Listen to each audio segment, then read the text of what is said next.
When the president got in the Beast, he was under the impression from Mr. Meadows that the off-the-record movement to the Capitol was still possible and likely to happen, but that Bobby had more information.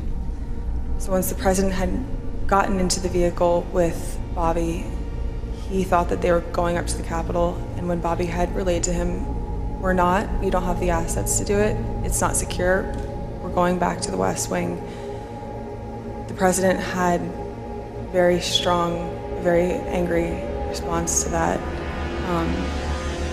Tony described him as being irate. Gotcha. Good news, we're not going to go to the Capitol, we're going back to the White House. The president said something to the effect of, "I'm the president, take me up to the Capitol now." To which Bobby responded, "Sir, we have to go back to the West Wing." The president reached up towards the front of the vehicle to grab at the steering wheel.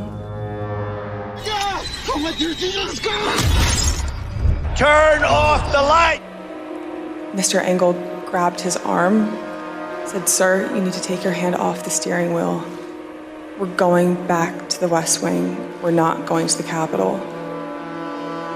Mr. Trump then used his free hand to lunge towards Bobby Engel, and when Mr. Ornato had recounted this story to me, he had motioned towards his clavicles.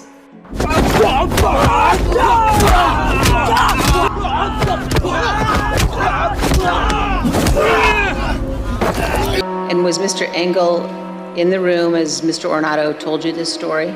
He was. Did Mr. Engel correct or disagree with any part of the story from Mr. Ornato? Mr. Engel did not correct or disagree with any part of the story. Did Mr. Engel or Mr. Ornato ever after that tell you that what Mr. Ornato had just said was untrue? Neither Mr. Ornato nor Mr. Engel told me ever that it was untrue.